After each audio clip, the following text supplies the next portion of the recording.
सबको लग रहा था मैं बस रैंडमली जॉब छोड़ती, बट रियलिटी कुछ और है और आज मैं सब सच बताऊँ। So hey everyone, welcome and welcome back to my channel. This is my another blog of dream job. Everyone believes right कि विदाउट रीजन कुछ भी नहीं होता। तो मेरे जॉब छोड़ने के पीछे भी एक रीजन है जो कि मैं अब बताने वाली हूँ। Lots of people ask me why I quit my job, right? Why? मैं ना काफी टाइम से बहुत परेशान थी, पर किसी को बताया नहीं, किसी को बताने का मन भी नहीं किया। टू बी ऑनेस्ट, मुझे हमेशा से लगता था कि मैं अपने ड्रीम को इग्नोर कर रही हूँ। 1 साल पहले मैं बरहमपुर सिर्फ इसीलिए आई थी कि मैं अपने ड्रीम को फॉलो कर सकूं, अपने ड्रीम पूरा कर सकूं, कंटेंट बना सकूं, पर ऐसे कुछ हुआ नहीं।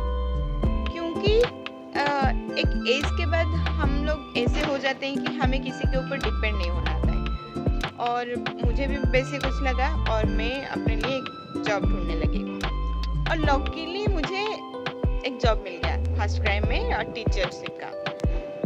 फिर मैं अपने काम करने लगी। मुझे ऐसे लगा कि मैं स्कूल के साथ साथ अपने ड्रीम के ऊपर भी काम कर सकती हूँ।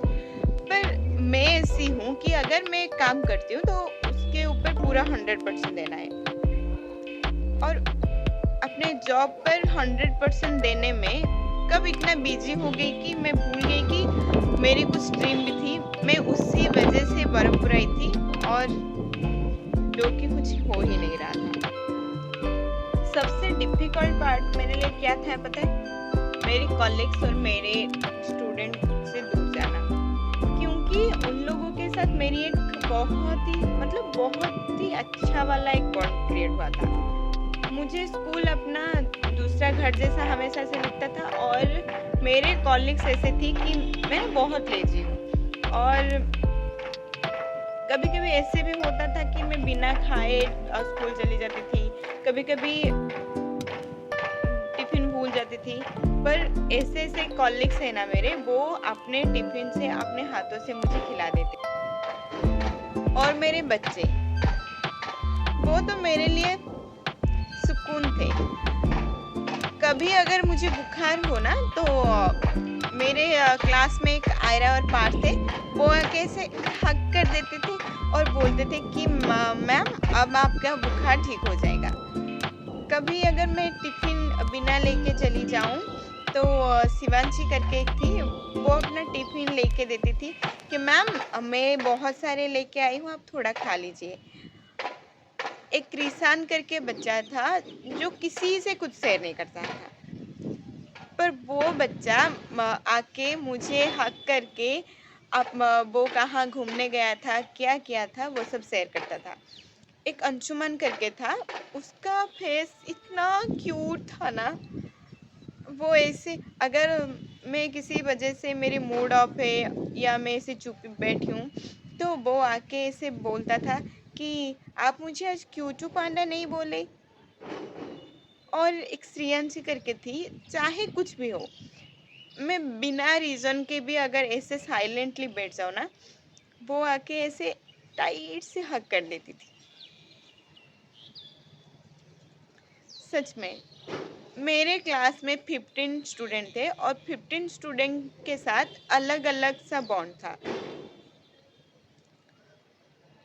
सब उनके साथ जो भी मेमोरीज है ना, वो मेरे लाइफ टाइम रहने वाली है और वो लोग हमेशा मेरे हार्ट में रहे। आप लोग सोच रहे हो ना कि अगर इतना ही अच्छा बॉन्ड था, इतना ही अच्छा था सब कुछ, तो why I quit my job. चाहे कितना ही क्यों ना अच्छे कॉलीग्स मिल जाए, कितना ही अच्छा एनवायरनमेंट मिल जाए, बट एक टाइम ऐसा आता है जहाँ पर आपको अपना कंफर्ट लाइफ या ड्रीम में से एक को चूज करना होता है। And that time I choose my no and that time I choose this. School अच्छा था, कॉलीग्स बहुत ही अच्छे थे, लगता था कि जैसे वो मेरे बड़ी बहन जैसे। और उनके पास अगर आप जाके कुछ प्रॉब्लम्स लेके जाओगे ना, तो भाई हमेशा उनके पास सॉल्यूशंस भी रहते थे।